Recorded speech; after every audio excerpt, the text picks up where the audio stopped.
Eh bien, pour clore cette journée, nous allons, pour nous redonner du courage après pas mal de constats assez dramatiques, nous en remettre à notre chère Jeanne Smith, qu'on ne présente plus, pour nous parler du champion qui a lutté contre toutes les idées du XIXe siècle et surtout l'eugénisme, Chesterton. Merci beaucoup Marie. C'est un sujet très vaste évidemment parce que nous allons parler de Chesterton et de l'eugénisme, mais aujourd'hui un autre eugénisme, vous m'entendez bien? Un autre eugénisme l'a remplacé. Et ce n'est pas tout à fait le même, mais je vais quand même essayer d'articuler les choses. Je vais un peu développer cette pensée devant vous d'ailleurs, parce que tout n'est pas bien en place dans mon esprit. Je pense qu'on est vraiment face à quelque chose qui fait appel à énormément d'erreurs, énormément d'hérésies, énormément de faux espoirs, et qui s'exprime de manière très différente et avec des responsabilités très diverses à travers le temps. Et on peut dire que l'eugénisme ne date pas d'hier. Souvenez-vous des Romains. Chez les Romains, le patriarche, le pater familias, avait un droit de vie et de mort sur ses propres enfants, sur les enfants.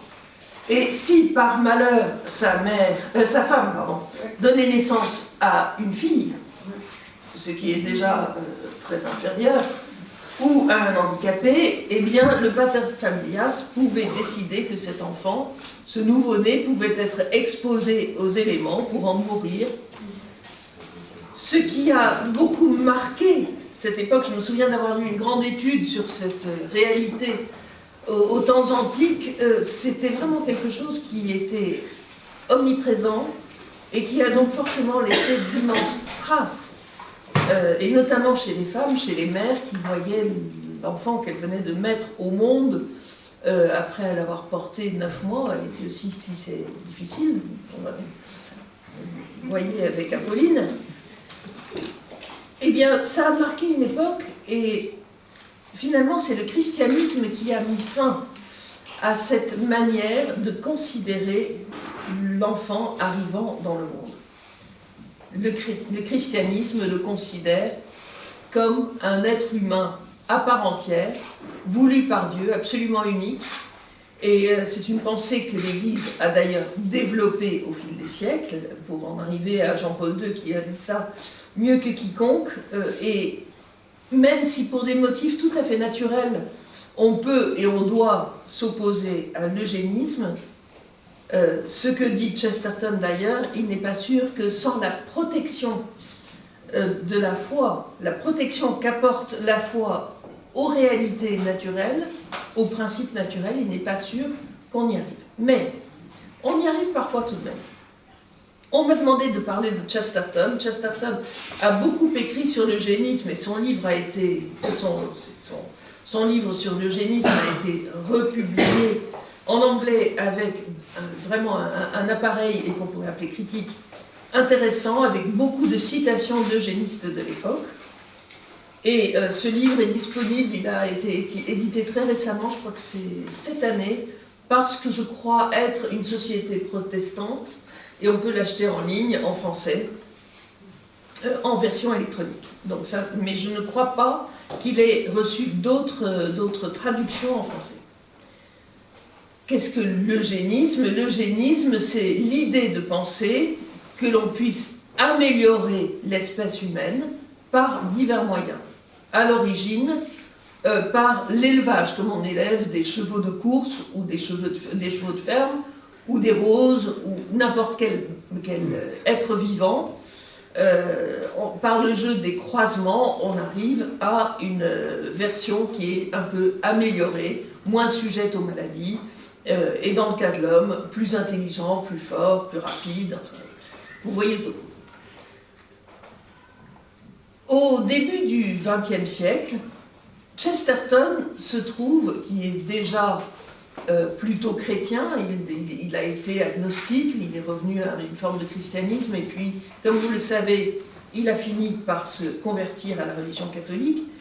Au début du siècle, Chesterton n'était certes pas catholique, mais quand on a commencé à parler en Angleterre d'une loi pour imposer l'eugénisme, à savoir la gestion de la procréation par, la gestion des mariages, ou deux, la gestion de permis de procréer, ça l'a profondément affecté parce que Chesterton, s'il a une caractéristique qui me semble incontestable, c'est qu'il avait l'amour de l'homme ordinaire.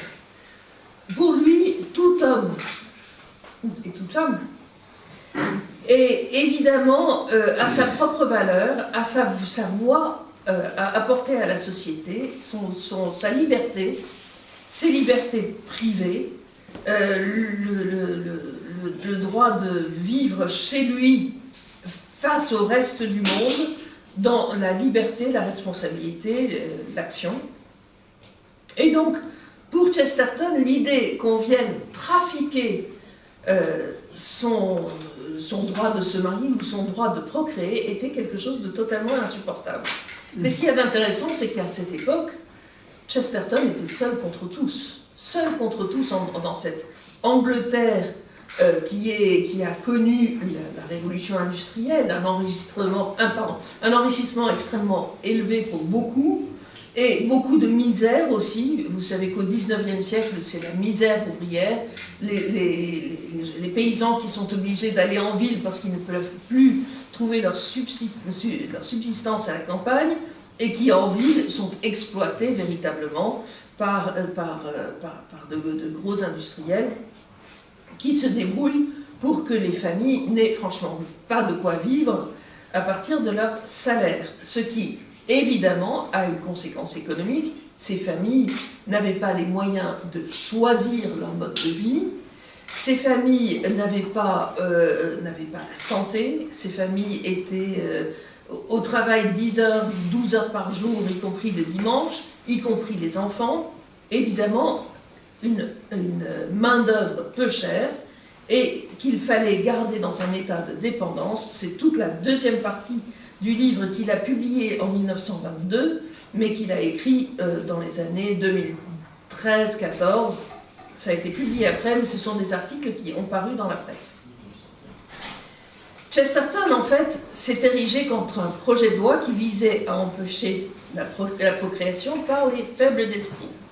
Et autres débiles, alcooliques, les pauvres, tout ce monde était présenté par tous, par toute la société, comme n'ayant aucune valeur, comme faisant peser un poids sur la société, comme proliférant grâce aux aides sociales, moyennant quoi il fallait arrêter les aides sociales, et il fallait trouver un moyen de limiter la taille des familles dans ces classes inférieures, des classes supérieures, on ne parlait jamais, c'est-à-dire que vous pouviez avoir un lord ou un patron d'industrie alcoolique, méchant et violent, personne n'irait lui dire « vous ne devez pas avoir d'enfants ».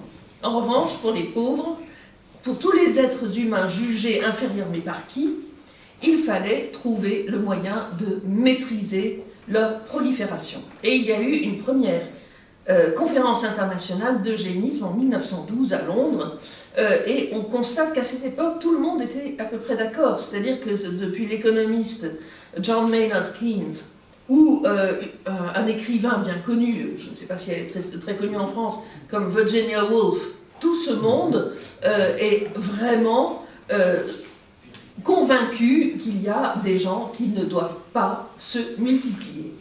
Et je pense, j'ai apporté un petit livre parce que ça m'a amusé, je l'ai retrouvé, Jean Webster, petit livre pour enfants, là c'est dans la traduction française, 3 petites américaines, ça a l'air innocent. Elle a écrit un autre roman pour enfants qui s'appelle Papa longue jambe, ça existe en français, c'était un de mes livres préférés quand j'étais petite, je trouvais ça génial.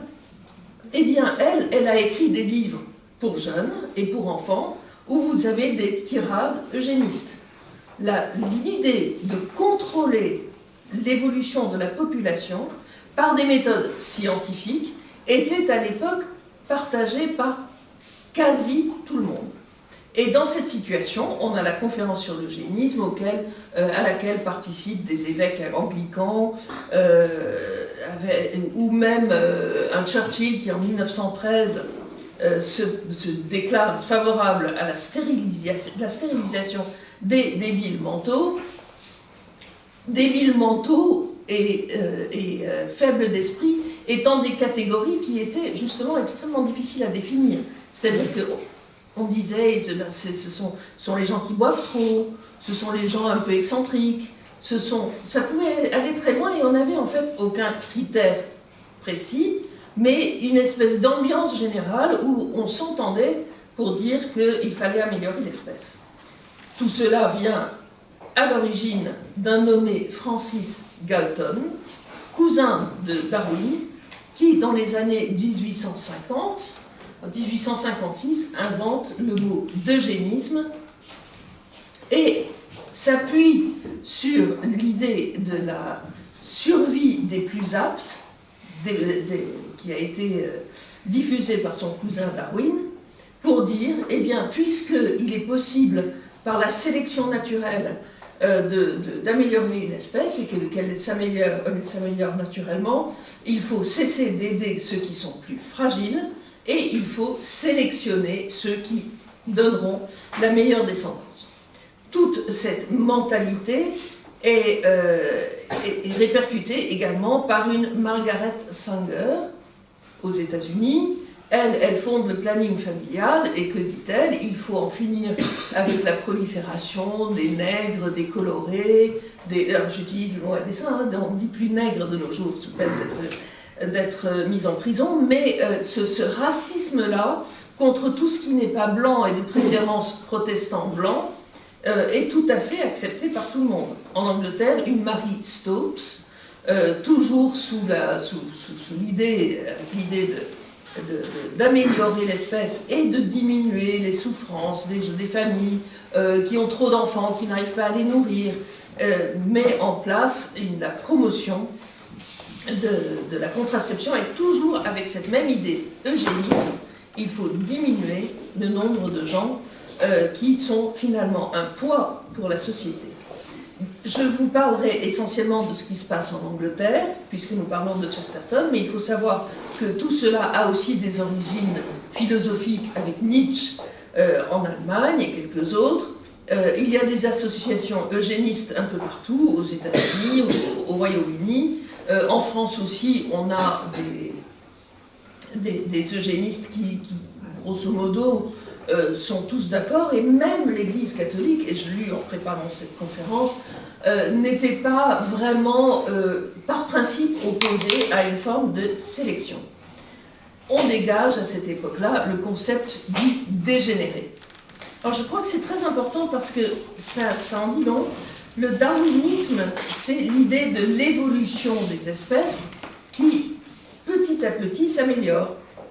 Or, ce que nous dit la foi, c'est qu'il y a eu un état supérieur de l'homme et de la création, une faute originelle, et puis une régression de l'espèce humaine qui a finalement, par l'introduction de ce péché, perdu beaucoup de ses aptitudes, de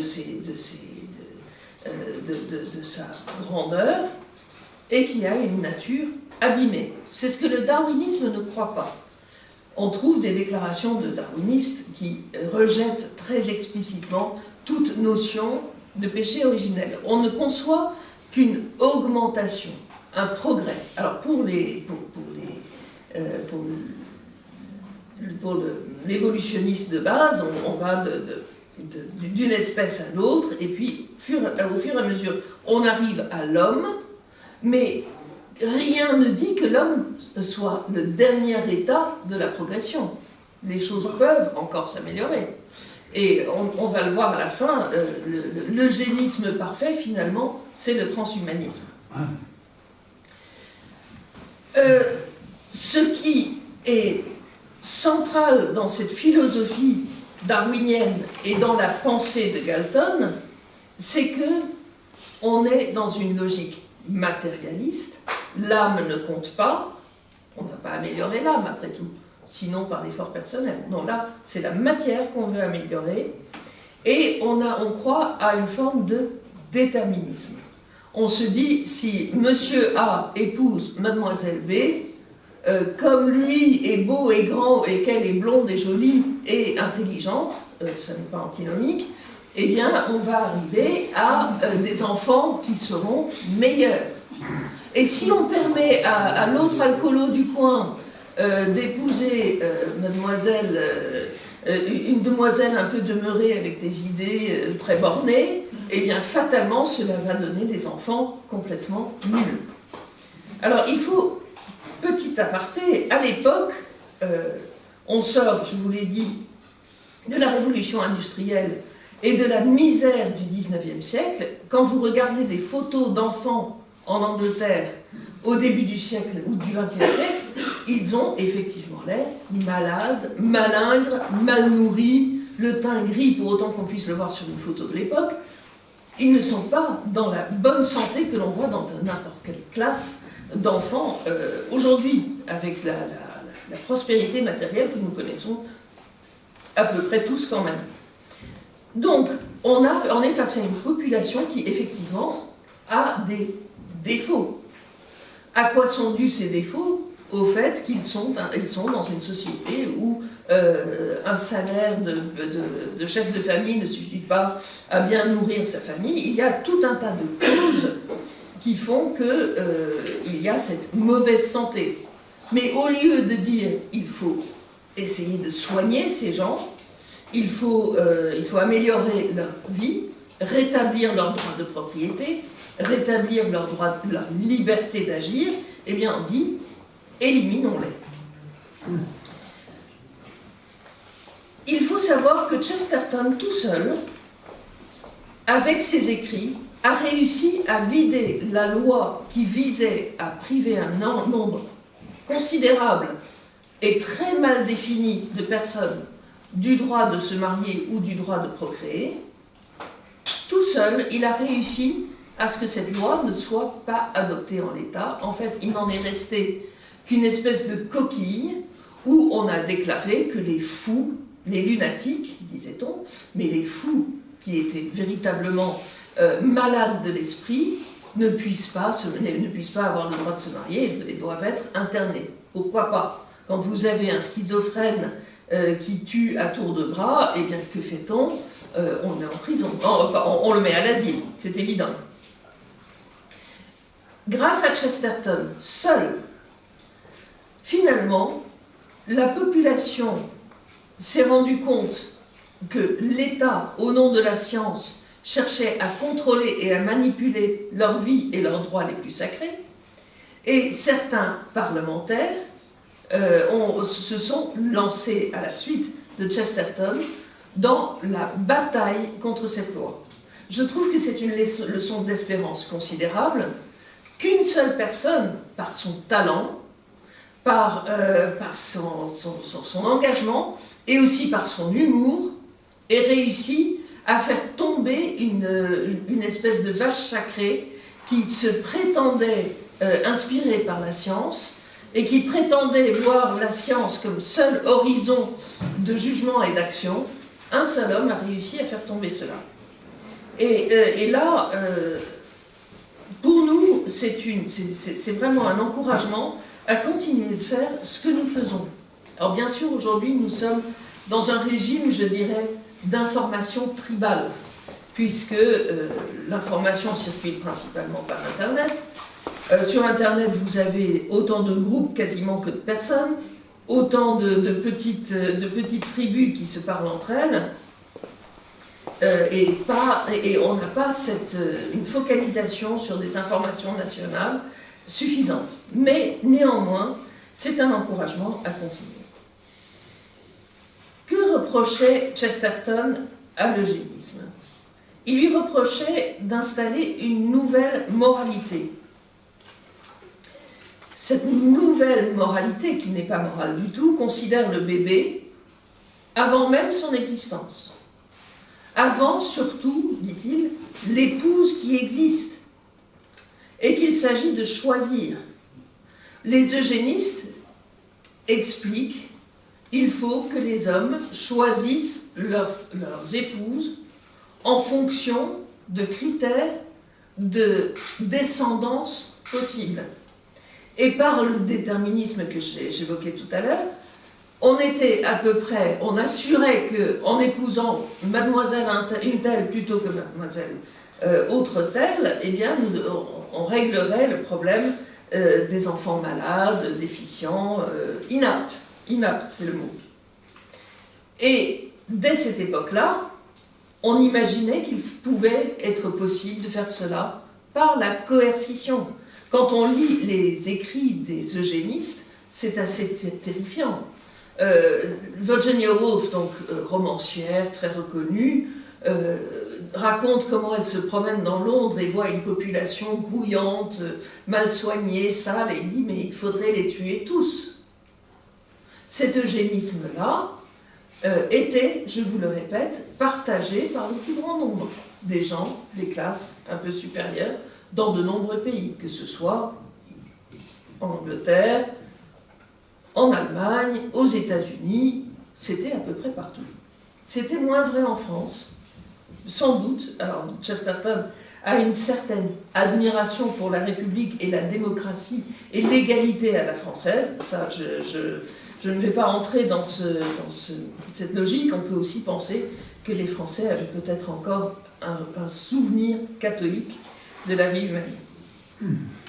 Chesterton reprochait à l'eugénisme d'être un euphémisme. Il disait ce sont des euphémistes qui donnent aux mots un sens finalement soporifique. Il décrit comment un savant écoute une conférence sur l'eugénisme et les mots sont tellement longs et tellement compliqués qu'il se laisse bercer jusqu'à s'endormir dans une espèce de belle quiétude et lit. Mais le problème, c'est qu'on ne dit pas la réalité avec ces mots-là. Et je crois que l'utilisation de mots compliqués, de références savantes, effectivement, sert à faire avancer des idées qui sont fausses. Un exemple contemporain, c'est l'avortement, qu'on appelle interruption volontaire de grossesse. C'est volontaire, donc c'est bien, ça n'est jamais qu'une interruption, et puis la grossesse, ce n'est pas l'enfant qui se forme dans le corps de sa mère, donc ça vous endort, et finalement vous ne pensez plus à la réalité. Et si quelqu'un ose dire l'avortement tue, eh bien il devient l'hérétique de service, il devient celui qu'il faut faire taire, parce qu'il a redonné aux mots un sens vigoureux. Chesterton reproche à l'eugénisme l'esprit d'anarchie. Alors c'est intéressant parce que on pourrait croire que dans un État où c'est le pouvoir scientifique, ou le pouvoir médical, ou simplement des fonctionnaires qui décident qui doit épouser qui et combien d'enfants il doit avoir, on pourrait croire que c'est une espèce de dictature. Et lui, il dit non, c'est une anarchie parce que ça ne se réfère à aucune loi certaine. Ça ne se réfère à aucune vérité. C'est un pouvoir qui est exercé de manière parfaitement arbitraire et on a une anarchie de gouvernement. J'essaie d'aller quand même un peu plus vite, mais il faut comprendre que l'eugénisme est à la fois une négation de la nature déchue, c'est aussi une négation de la nature spécifique de l'homme. L'eugénisme, à cette époque-là, se dresse avec Darwin dans l'idée que l'on peut croiser des êtres humains pour en obtenir de meilleurs. On en fait de simples animaux, en fait. Et cette négation profonde de la différence entre l'homme raisonnable et l'animal que l'on utilise, c'est un utilitarisme, est vraiment fondamentale dans cet eugénisme qu'affronte Chesterton. Et il y a aussi l'idée qu'il faut dépasser la nature, l'améliorer, ne pas la respecter telle qu'elle est. Leur faiblesse aux eugénistes est cependant de ne pas savoir définir qui doit juger de l'aptitude à procréer. Le mot employé dans la presse de cette époque, la forme grammaticale, est toujours indéterminé. On doit améliorer l'espèce. Il faut en finir avec les enfants dégénérés. Mais on est incapable de dire qui a la capacité de juger de cela. Chesterton s'en moquait beaucoup, il le faisait avec beaucoup d'humour, et à un colloque qui a été organisé par Radio Vatican en 2015 à Malte, il y avait plusieurs intervenants, et bien tous disaient oui, en fait, ce que Chesterton a réussi, il a réussi à faire rire le monde devant les prétentions faussement scientifiques des gens qui tenaient ce langage. Quelle autorité peut mettre en place un tel eugénisme? On n'en sait rien. On n'en sait rien. Ça encore, c'est... est-ce qu'on va mettre un tel... si Pierre doit décider si Paul peut se marier, est-ce que Paul doit décider si Pierre doit se marier? Est-ce que ce sont des gens ordinaires qui vont pouvoir décider de tout cela? En fait, on est devant une machine impersonnelle et qui est en même temps un aboutissement, dit-il, d'une tyrannie médicale. Et quel est le problème de la tyrannie médicale? C'est une chose qu'il développe longuement. Le médecin est généralement spécialiste de quelque chose, il connaît au moins, même s'il est, comme à l'époque on n'avait pas les spécialistes qu'on a aujourd'hui, mais il connaissait la maladie. Mais qui connaît la bonne santé? La bonne santé est un équilibre pour chaque personne, mais pour chaque personne c'est un équilibre différent.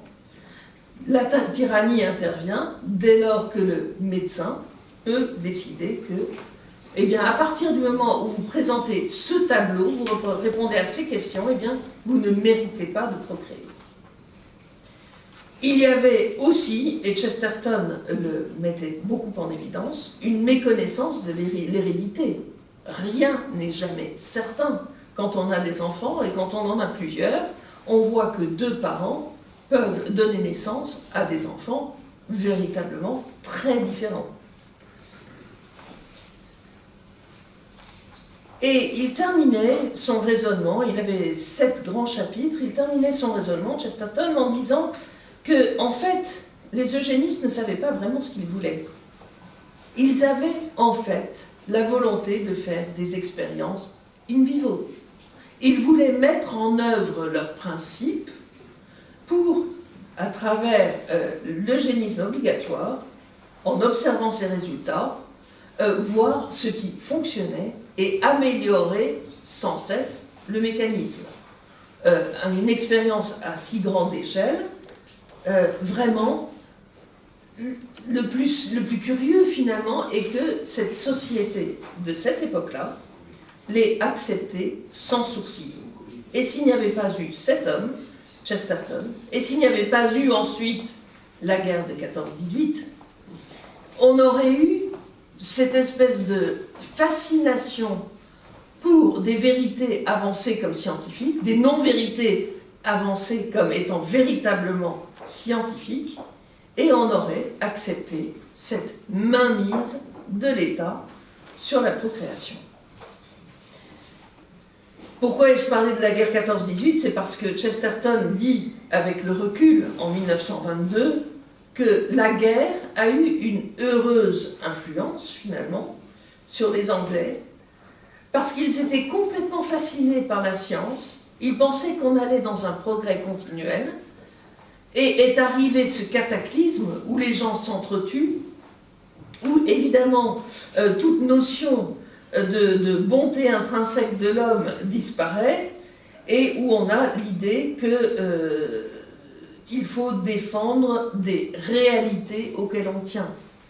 L'eugénisme étant en fait la défense d'une volonté tout à fait irrationnelle et irréelle d'améliorer l'espèce par des croisements.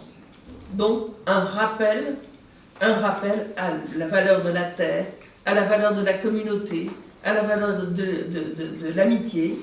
L'époque 14-18, notamment au Royaume-Uni, a été une époque où les différentes classes sociales se sont mêlées dans le fracas de la guerre, avec un certain bonheur d'ailleurs, un vrai rapprochement des gens.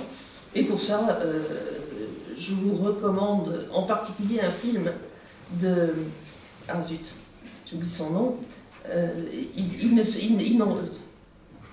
They did not grow old. Ils ne sont pas devenus vieux. Je vous le retrouverai si vous le demandez tout à l'heure. Aujourd'hui, face aux velléités des eugénistes, qui étaient si largement partagées, on a pratiqué un rejet très net. Et pourquoi ? Notamment parce que c'est le national-socialisme et, dans une autre mesure, le communisme russe qui ont promu ce type de destruction d'une partie de la population ou de manipulation de la procréation. On se souvient en Allemagne des programmes visant à faire épouser de bons Ariens et de bonnes Ariennes.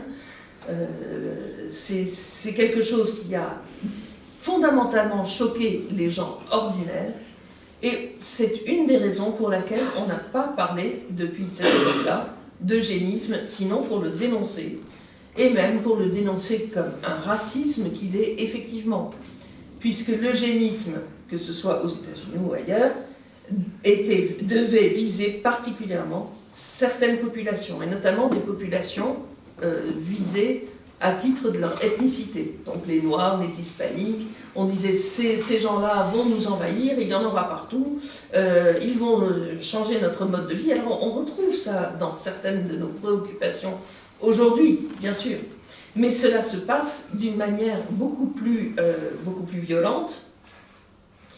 Et on peut dire qu'après la guerre de 39-45, après le nazisme, l'eugénisme devient théoriquement tabou, en tout cas tabou dans l'expression.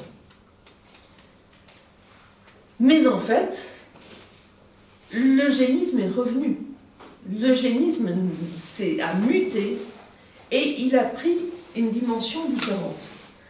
Si, à l'époque de Chesterton, on avait un eugénisme qui s'imposait par le haut, on a à notre époque, d'une part, toujours un eugénisme qui s'impose par le haut, il faut en parler, mais aussi un eugénisme choisi. Eugénisme qui s'impose par le haut, ce sont tous les programmes de limitation de la population, et notamment par l'œuvre de l'ONU ou d'associations de contrôle de la population ou de promotion promotion de la réduction de la population. Il y en a beaucoup.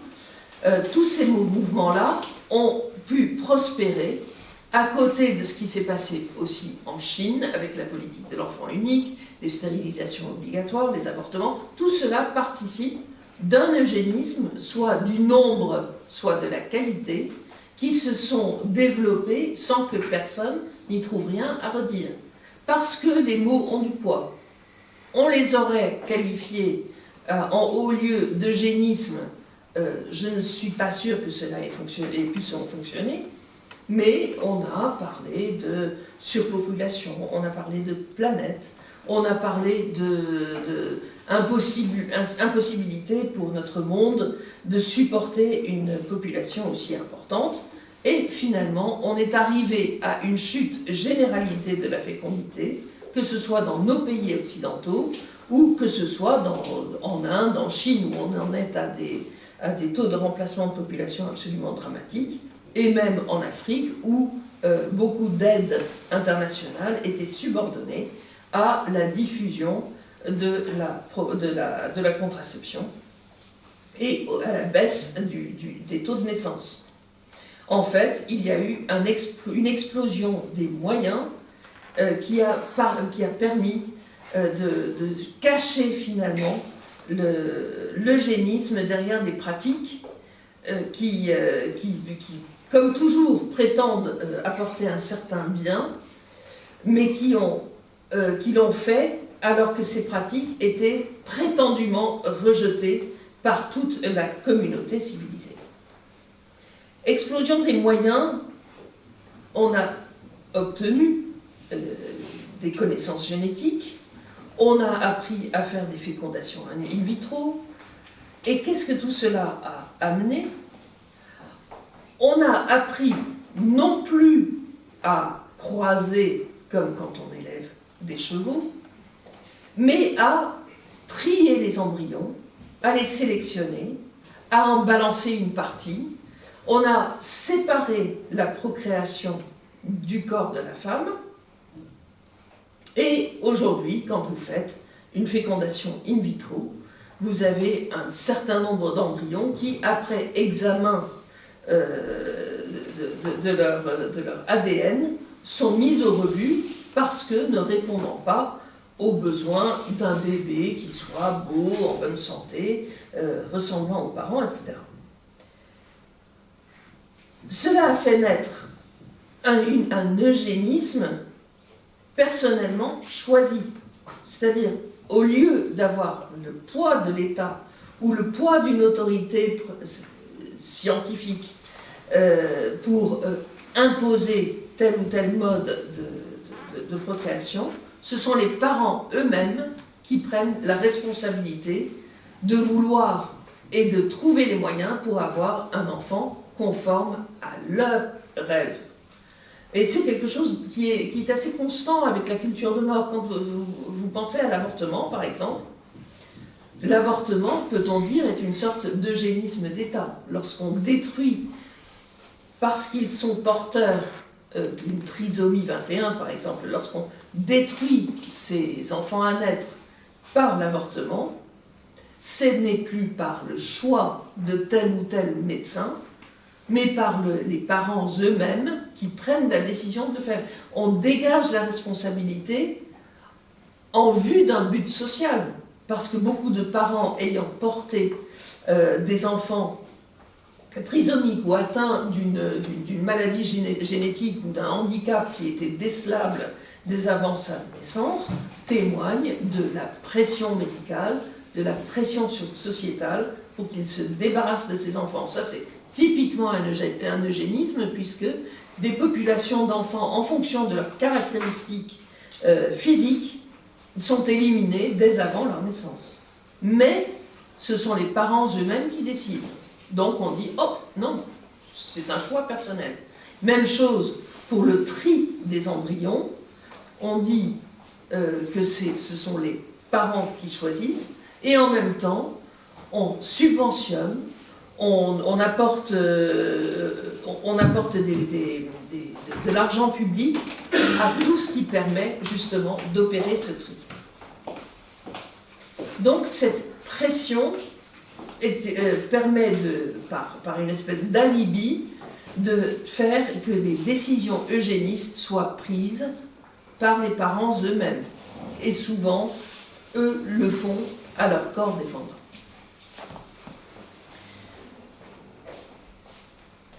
Je ne sais pas ce qu'aurait dit Chesterton de ces nouveaux moyens de trier entre les enfants.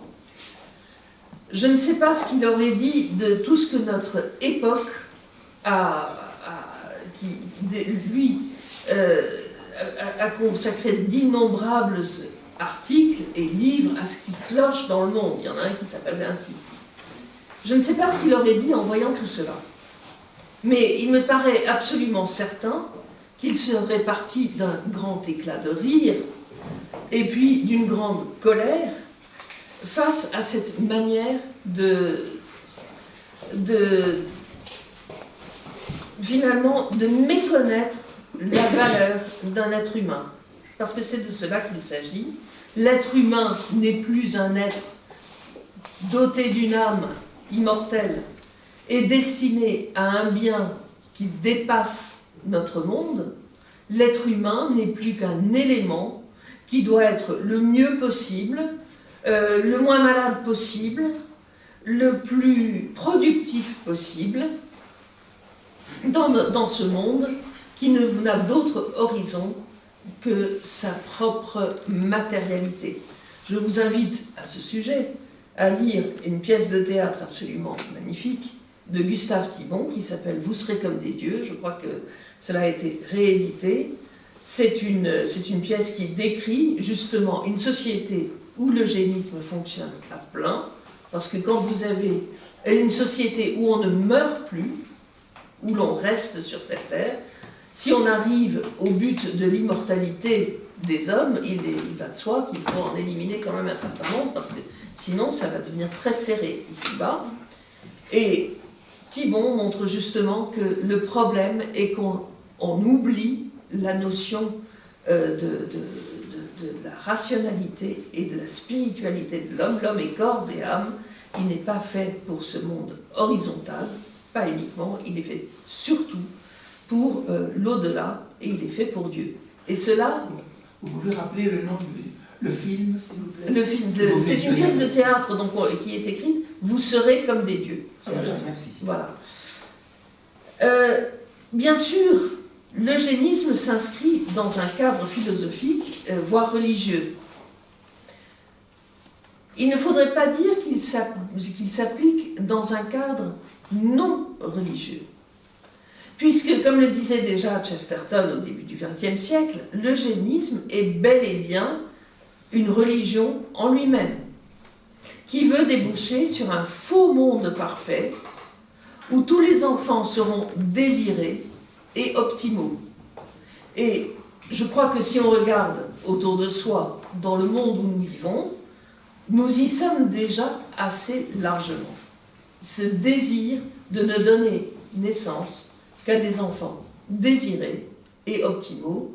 Le résultat n'est pas somptueux, je dirais, puisque dans notre société, on n'a jamais été aussi isolé, il y a une violence profonde, il y a quelque chose de terrifiant dans ce qui nous entoure, mais qui ne doit pas nous terrifier tout à fait. Ne tombons pas dans les peurs dont parlait Fabien tout à l'heure, il y a toujours des solutions.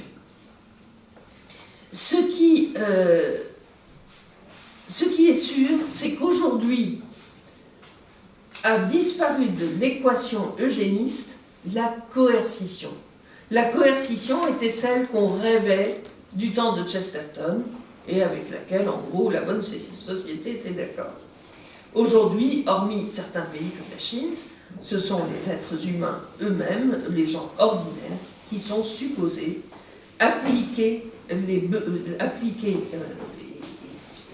et déterminer leur vie, mener leur vie en fonction d'objectifs eugénistes. C'est assez malin, je trouve, comme moyen de procéder, et il me semble qu'il faut le dénoncer de manière forte, de manière à ce que, espérons-le, les gens ordinaires se rendent compte qu'on se moque d'eux. Nous sommes en fait dans une époque de barbarie qui s'attaque fondamentalement à la liberté, à la responsabilité de l'homme, et fondamentalement interdit de voir le Christ dans chaque frère humain.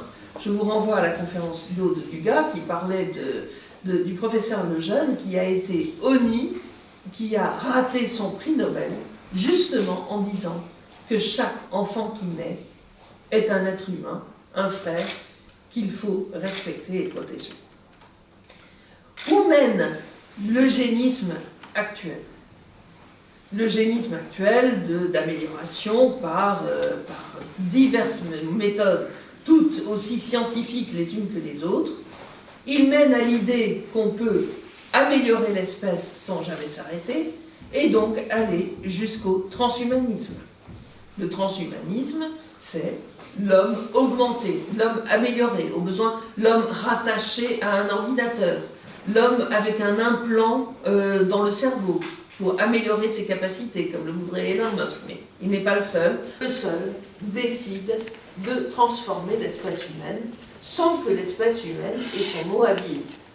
Encore une leçon que nous donne Chesterton par rapport à notre époque, les membres de l'espèce humaine feraient bien de se méfier et même de se dresser contre ce projet qui est bien de changer l'homme dans ce qu'il est lui-même, d'obtenir une amélioration de l'espèce en tant que telle, d'arriver à une forme d'immortalité, d'en arriver à l'intégration entre l'homme et l'informatique, d'arriver à la mise en place d'une intelligence artificielle qui éventuellement pourrait nous animer tous. J'ai assisté à une conférence de Laurent Alexandre qui disait qu'il fallait absolument l'accepter parce que si on ne le fait pas, eh bien on est perdu et que tous ceux qui n'accepteraient pas cela seraient écrasés par ceux qui l'accepteraient. Et il est allé jusqu'à dire, je l'ai entendu de mes oreilles, l'IA, l'intelligence artificielle, est la nouvelle espèce qui pourrait remplacer l'homme. Là, on arrive dans le darwinisme à l'état pur, à une sorte d'eugénisme tel qu'on en finit par éliminer une espèce inférieure ou la soumettre pour la remplacer par une espèce supérieure que serait l'intelligence artificielle, dont il disait il faudra bien vous garder, pensez-y, à ne pas être raciste ou discriminant vis-à-vis de cette nouvelle espèce, car elle vous écrabouillerait. Alors, nous y sommes ou nous n'y sommes pas, je n'en sais rien. Certains pensent que les choses vont très vite et qu'on va arriver très vite à une intelligence artificielle qui dépassera de manière décuplée, démultipliée, je ne connais pas le coefficient, mais qui dépassera en tout notre intelligence. Mais ce qui est certain, c'est que ces projets-là réunissent les gens qui ont du pouvoir et de l'argent. Ce sont des gens qui avaient du pouvoir et de l'argent qui faisaient la promotion de l'eugénisme. Au début du XXe siècle, c'était des grandes fortunes comme Rockefeller, comme Carnegie, qui finançaient la recherche sur l'hérédité, sur l'eugénisme, sur la manière d'améliorer l'espèce. Ce sont eux qui, par la suite, ont financé le planning familial. Aujourd'hui, les immenses fortunes que nous voyons manipuler toutes ces recherches et toutes ces réalités travaillent au développement de l'IA, de l'intelligence artificielle, dont ils espèrent tirer beaucoup d'argent.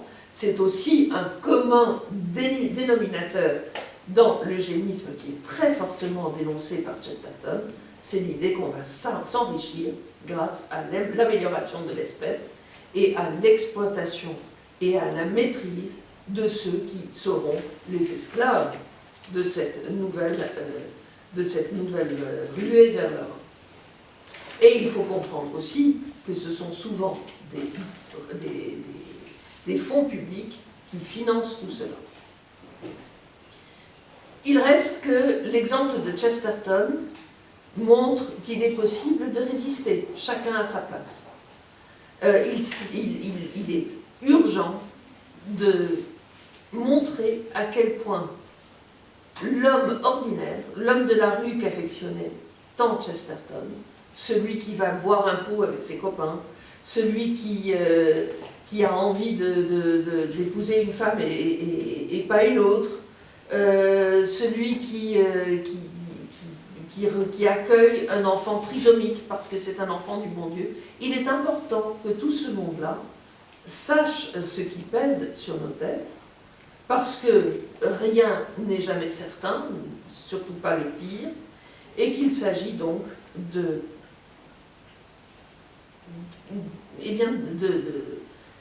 lever cette espèce de chape qui fait croire que ce que nous dit la science est juste. Ce que nous dit la science, nous l'avons entendu tout au long de cet après-midi, est de l'ordre de la recherche, ou doit être de l'ordre de la recherche de la vérité. Mais nous sommes gouvernés par autre chose. Si nous avons une science sans principe, si nous avons une science autosuffisante, eh bien oui, on peut faire n'importe quoi. Si on reconnaît qu'au-delà de la science, il y a une loi qui s'applique à toute l'humanité, alors là, on peut être sauvé. Chesterton ne se plaçait pas d'un point de vue religieux. Faut-il se placer d'un point de vue religieux? Je pense que les religieux ont leur mot à dire. Je pense que les religieux ont la capacité de rappeler des vérités profondes que le matérialisme efface en permettant les pires massacres, les pires tyrannies, les goulags, toutes les entreprises génocidaires qui ont existé. Donc oui, la religion, il faut en parler, mais il faut, avec le professeur Lejeune, aussi rappeler que ces vérités de notre fraternité d'espèces sont accessibles à tous. On n'a pas besoin d'être catholique pour défendre la vie, même s'il vaut mieux que les catholiques défendent aussi la vie. Cet eugénisme, donc, il est possible de le faire exploser, à condition de se mobiliser contre tout ce qui se met en place aujourd'hui contre l'homme et qui menace sa manière de vivre, sa manière d'être, sa valeur, qui le rabaisse au niveau de l'animal. Pensez à l'antispécisme des écologistes profonds qui expliquent que l'homme n'est qu'un animal comme un autre, et pensez que nous avons tous une âme, et que notre âme nous donne une valeur à chacun, qu'il est extrêmement dangereux de nier. Ça va ?